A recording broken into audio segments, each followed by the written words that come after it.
Hi everybody, welcome to Reef Talk. I am Patrick from Patrick's Dive and Reef. We have Steve from RudderTube and we have Scott from Mile High Reefers. Today we are going to talk about filtration. Basically just give a little rundown of what each of us have in our tanks running filtration. So we might start with Steve today. Hey, how you guys doing? Thanks for tuning in. As you may or may not know, Reef Talk is every Sunday, and we like to have guests on the show. If you'd like to be on the show, drop us a line at any one of our websites. Websites.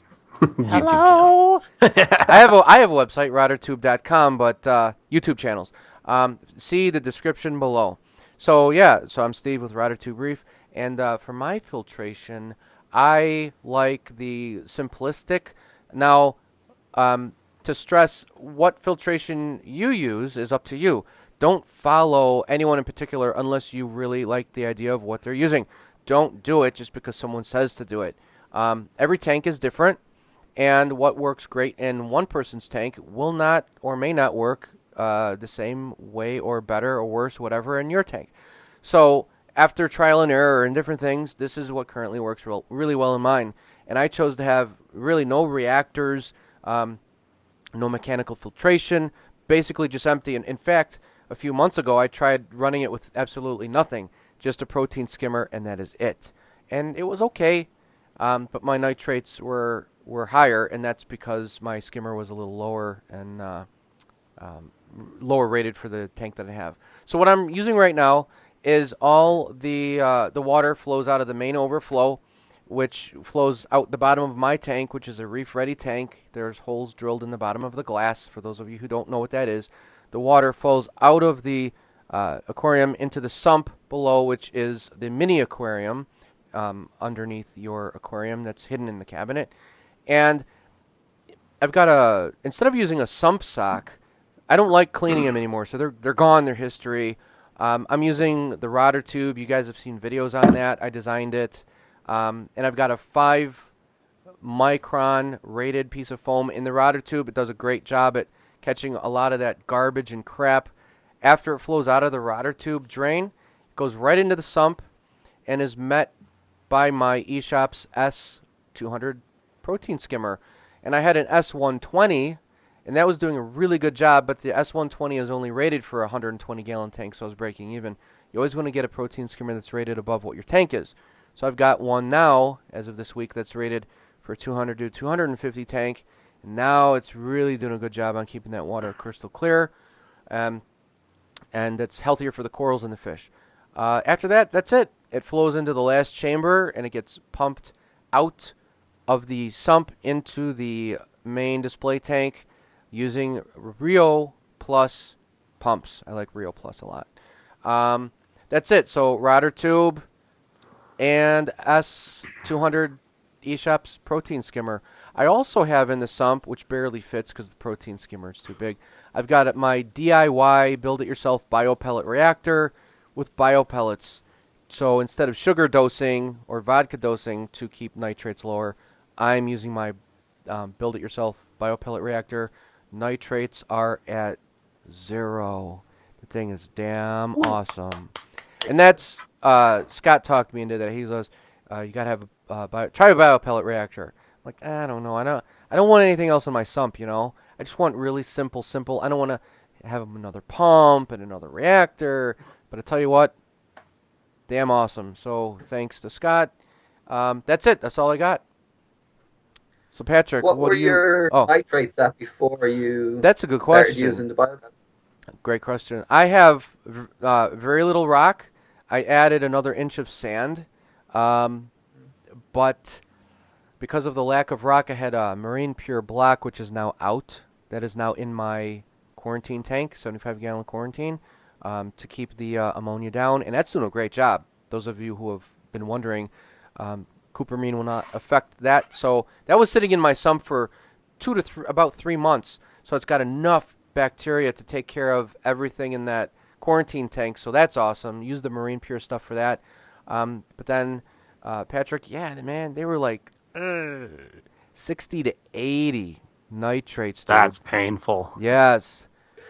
it just spiked up there. Nothing died. Oh, you know what? I did find. I don't think this is going to spike it up that much, but in my overflow, I found a dead snail. I couldn't see him. He was in shadows, and it was a larger one. So Oh yeah. it died. I don't think it's going to spike it up that much, but No.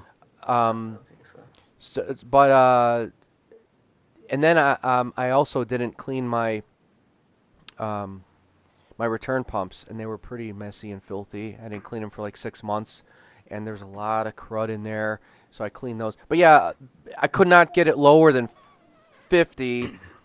But sugar dosing, after sugar dosing for a week and a half, they were at 0. But I had to sugar dose Yeah.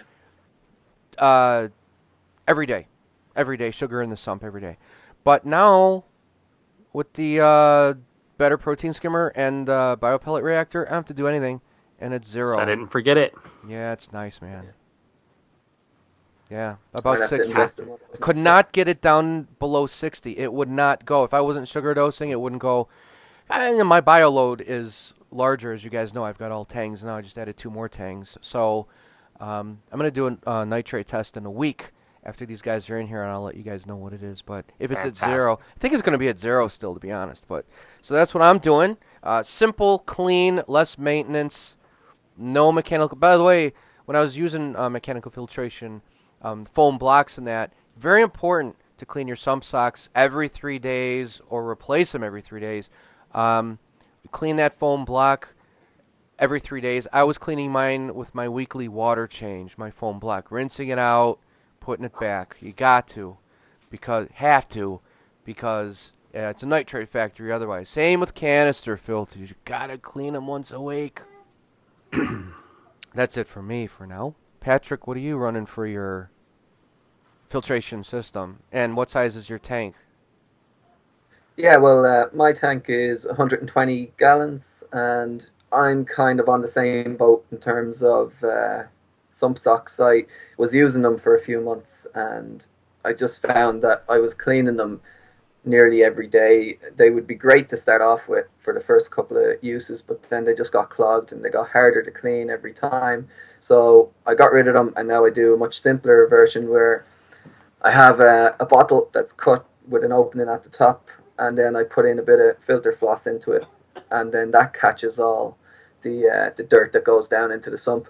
And then I can take this every couple of days and just chuck it out into the bin and put in a new piece.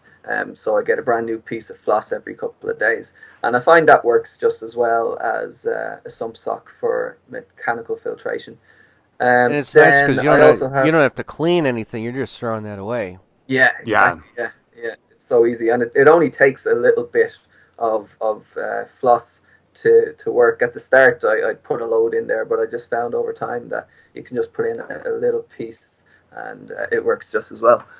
So on top of that, then I have my protein skimmer, which is an Aqua One G220, which is rated for, I think it's rated for about 200, probably 220 gallons, going by the name, but it doesn't feel like it's rated for that. I think it's not really good enough for my tank. So Oh I've been wow. thinking about a new protein skimmer for a long time now, but haven't quite got there yet. So sticking with it for the moment. And then other than that, then it's just all my live rock. I've got, I don't even know how much live rock I have in there, about 60 kilograms or so. And no sand. I went bare bottom a while ago. You still loving And that? yeah, loving it definitely. Yeah, it's so easy to clean. Just the Tritus sits on the bottom of the Yeah. tank, and then I just I, siphon it out every See? couple of That, days, yeah, that's and it's so awesome. easy. So, Yeah. real quick, I want to ask. So, are you finding that your nitrates are lower with the bare bottom all glass? My nitrates at the moment are pretty low. Yeah, they're at 4 when I tested them the other day, so that's pretty good. Um, When you had sand, were so they a they little higher? Were they a little higher when you had sand, or no? Were they still around 4? they had crept up to about 8, but I'm Okay, not so sure if that was what was causing it. It could have been that, I think it was more so that the protein skimmer wasn't working effectively. And what else? What else do you have? So you've got your. By the way, in the description of the video, I'm going to put a link to Patrick's cool video on his homemade DIY filter that he's talking about. It's really, Oh, yeah. really good. We're really well done. So after that, what do you have? Where does the water go after that? What do you got? There is a small bit of macroalgae in the sump as well. Just a bit of Shato, is it Cheeto, Shato, whatever, however you pronounce it, I don't know. But it's the green spaghetti algae, and that takes out a bit of the nitrates and phosphates from the water as well. Not really sure how much it takes out, to be honest, because there isn't a whole lot of space for it in there.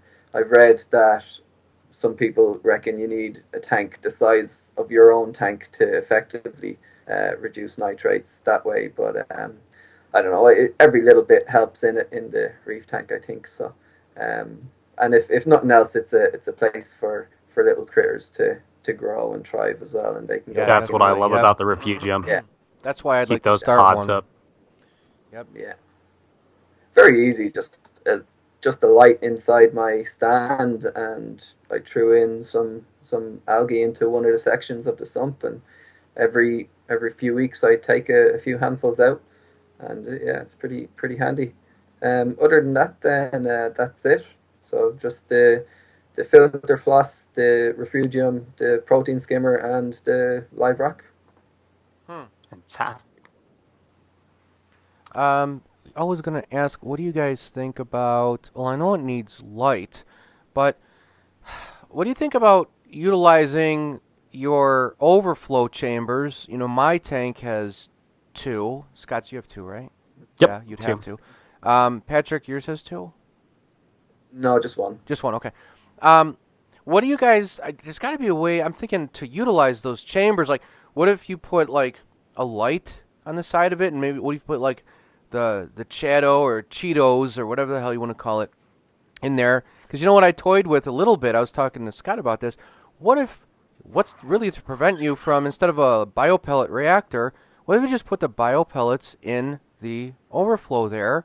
Maybe you put them in, like, in a little cage, small enough where they can't get out, and you just put that in your overflow. That sounds like a good idea to me. I've not tried it, but why wouldn't it work, right? I know you have to tumble them just so they don't stick together, but, right? I would think that would work.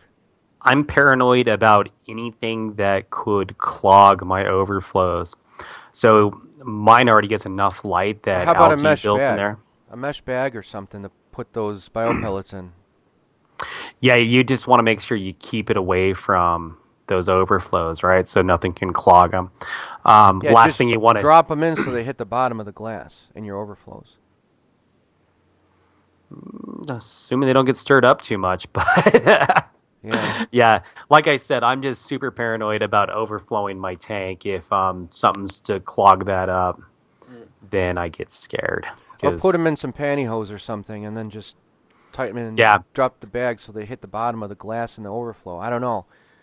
As far as using it as a refugium, I think it already kind of works as a natural refugium. Mine's growing algae in there. I guarantee that thing's full of pods the way it is. Yeah. I think since the fish can't get back there, there's a lot of stuff moving in and out of there. So I think we're getting a lot of effect there from a refugium type effect coming from those. I'm real cautious about putting anything that could clog them, because the last thing we want to do is overflow the display. Right. Yeah. I found in my overflow as well that there is a lot of algae growing down the glass where the water flows down, almost like a natural algae turf scrubber. Yep.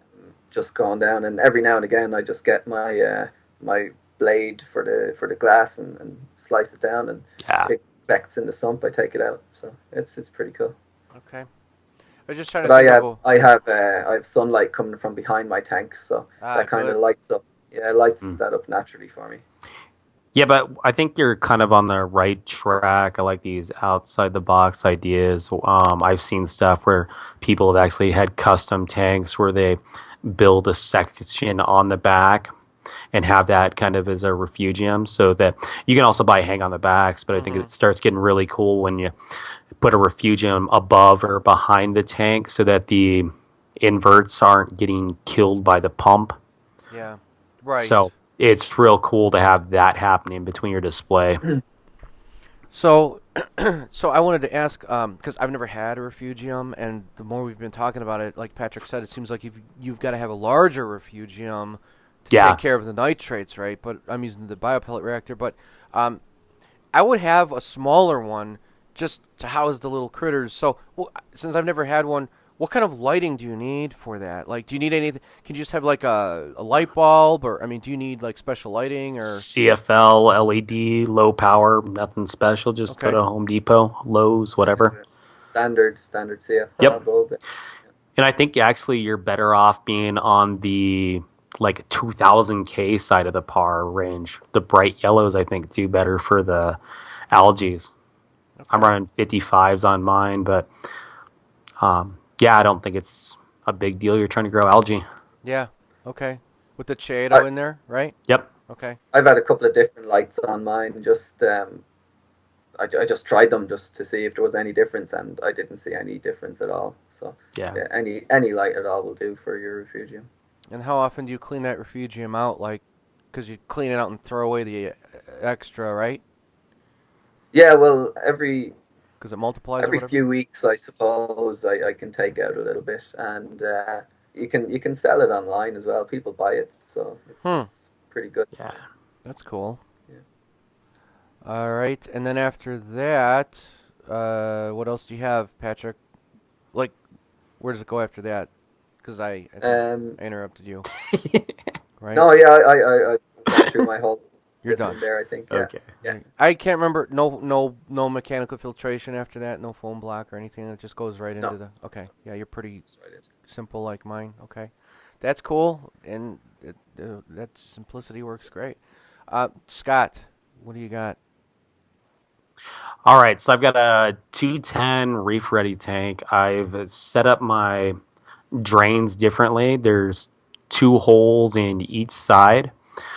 I'm running basically four drains off of that. I've got just kind of did that for future plans, which are hopefully coming soon. So from there, it's going down through a rotor tube, and I've kind of changed the way I'm running my rotor tube right now. I've switched to more like that foam block style pad, and then I'm putting a bag of carbon below that, which is kind of giving me the more micron, the lower micron through the bag, and then I'm getting the carbon chemical filtration happening there. And I've stopped running the carbon in the reactor. This is just something I'm trying. So far, I've been doing this for 2 or 3 weeks now. It's working fantastic, and I'm really liking it because your carbon's only good for 3 or 4 days, which is about how often I have to clean out my rotor tube. So every 3 or 4 days, I'm just replenishing my carbon. Same time I'm cleaning out my rotor tube, and so I've always got good carbon in my system. It's a smaller amount than I was running before, but I'm changing it a lot more often. So I think it's actually a much more effective way to run it so far. That's cool. So from there, it's draining down into my sump. My sump's like a sheep tank. It's 6 feet by 2 feet. Literally says sheep tank on it. It's a stock tank like an animal would drink out of. I got it at a local farm store years ago. And I've got it kind of divided up into two sections. One's where everything's returning, and it's the refugium section. Then I've got a piece of egg crate that stops the algae from moving into the return section where the return pump's pulling it out. And that section's the effective refugium section's about 3 feet by 2 feet. I've just got what I call volunteer algae in there right now. I put some Chaeto in there a couple years ago, and there's like 6 strands of it left. I think it's because my nitrates are so low it doesn't do well. But there's enough other algae that are thriving off all the crap that just washes down there that's what's growing. So I'm just letting that do its thing. And from a nitrate reduction standpoint, I think my bio pellets are pretty much taking care of it. So I'm not getting much benefit there. Where I think I get the huge benefits are from the pods. There's just so much life down there. There's also a big starfish after yesterday, little bastard. went cannibalistic on my other starfish. So yeah, I got that, and then I've also got a reactor that I'm running some GFO media in to keep the phosphates down. The biopellets take out some of the phosphates, but I just run GFO. This stuff lasts a long time. I switch it every few months at this point, and I never have phosphate show up on a phosphate reading. So that's working out really well. My return pump is a Panworld 200 PS. It's too small, so I've got plans to buy a bigger one. Got a birthday coming up, so hopefully I can make that happen. I'm going to get a big reflow pump. I've got an AquaSea EV 1000 skimmer now, so that's rated for a tank up to 1,000 gallons. Oh my God. Which is kind of what you need when you've got a total system volume of 450 gallons. Because I've got the sump, and then I've got the 2 frag tanks. So to power all that, I need a really big pump. So right now I'm kind of running low. So that's good. I didn't know that. So you've got it all plumbed together, right? Right. Yeah, it's so the all plumbed together. Protein skimmer's doing the work for everything. Your frag tank and everything, right? Everything, yep. So Okay. one protein skimmer, everything, all that filtration runs the frag tanks, it runs the display, it That does makes sense. all of it. So I got basically 3 different tanks, but it's one system to manage. So it's Wow. really easy maintenance. Where is that? A lot easier. Yeah. Where's that protein skimmer sitting? Is it in the sheep? It's external. Oh, it's external? Okay. Yeah, that's part of why I like the AquaSea protein skimmers. They're, from a power usage standpoint, they're not very efficient. You got to have a massive pump to run it.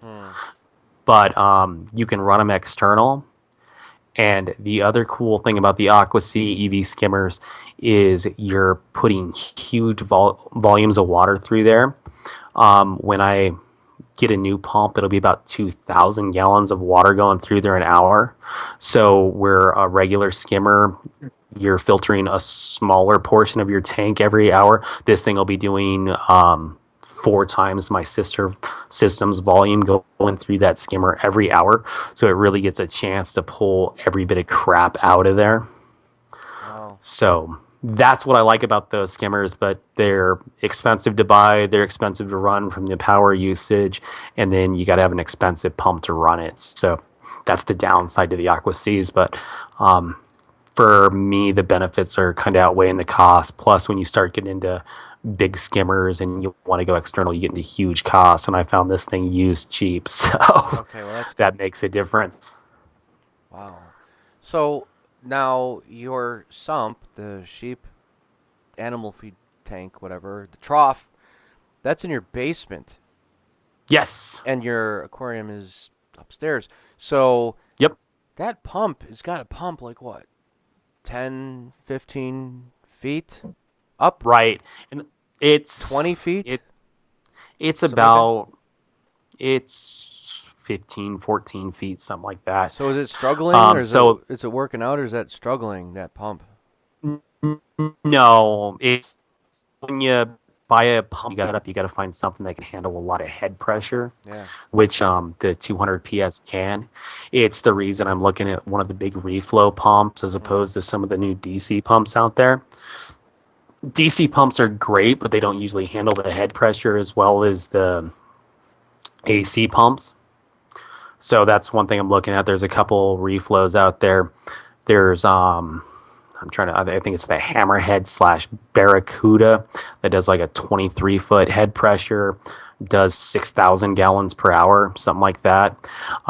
Then there's the Manta Ray, which does 5,400 gallons per hour, but has a 54-foot head pressure. Downside is to get that really high pressure pump, you're using twice the electricity. So right now I'm trying to figure out, am I better off going with the lower head pressure? Because I only need to pump about 1,000 gallons upstairs to that tank. So 70-80% of it's going to stay down in the basement. So I don't know if I really need that much head pressure or that much flow. Probably not. And if it's worth the electricity plus the manta ray pumps, about $100 more. And then there's one above that that does like 8,400 gallons an hour, which is only like $25 more. So No, yeah, but you don't need that.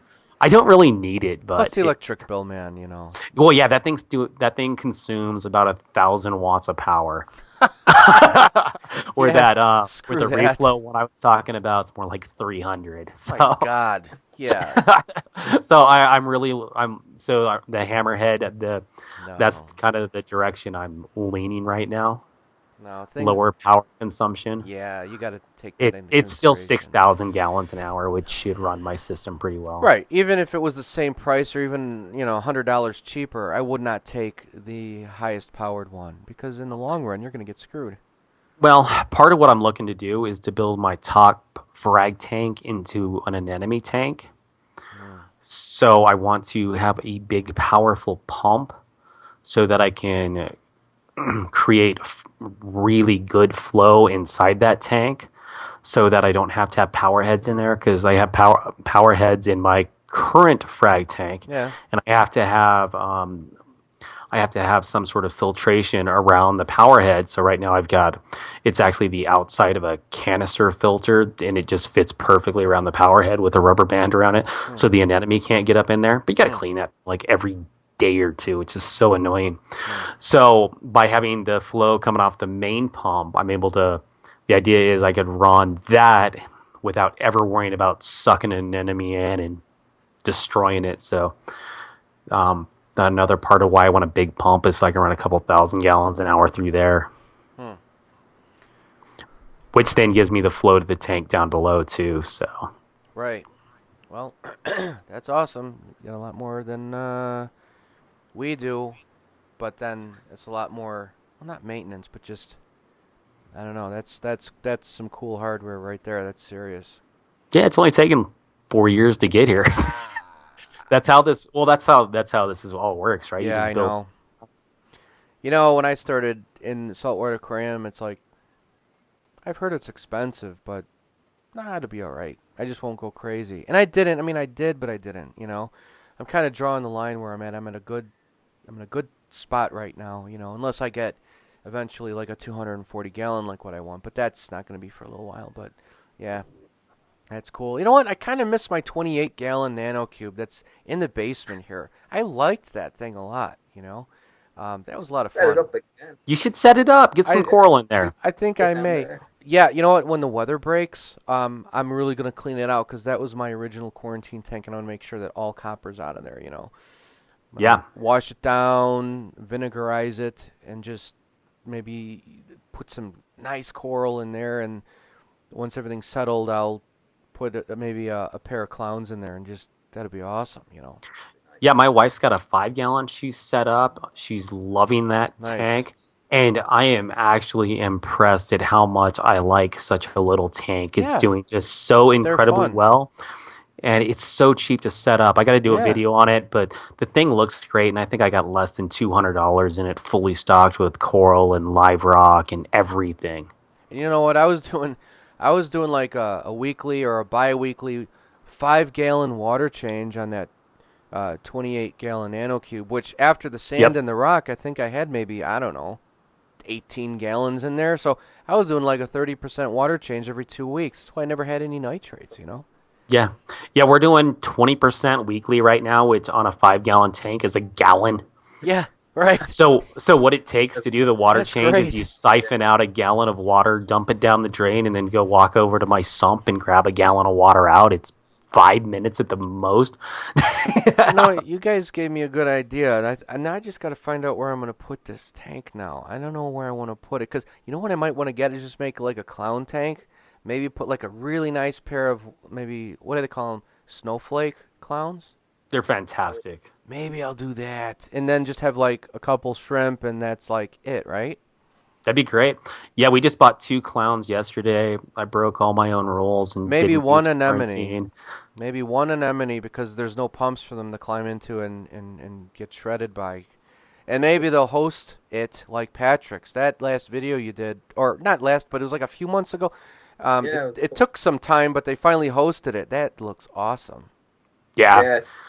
Yeah, about 6 months or more for them to even look at the anemone. But And now they're in it they're now, in it so have regularly. They are in it like oh yeah, yeah. Both of them are in it all the that's time now. awesome. It That's might awesome. help. It might help getting them to host in a small tank where there's only a few places to hide, and there's that anemone there. It's gonna be a lot harder for them to miss it. Hmm. Yeah. Maybe I'll do that. I'll put some. I'll take maybe a couple pieces of live rock out of my display tank since it's already got the bacteria on it. Be easier to cycle. See, I don't have to buy any live. I've got a whole bucket of dead rock. So all right, so that'll be the next project. I just have to find a cool place to put this thing. My wife will love it because it's another fish tank in the house. But whatever. Wow, this is getting out of control. Fantastic. I'm gonna be like a crazy cat lady, crazy fish person, out of control. Yeah, it's okay. Well, I guess that's it for this episode of Reef Talk. Thanks for joining us, you guys. It's every Sunday. Don't forget to check out Patrick's channel, Patrick's Dive and Reef, Scott's Mile High Reefers, and then, mine, Rotter Tube Reef. Check all information in the description below. So we'll see you guys next Sunday. All right? Take care. Thanks for watching. Thank you.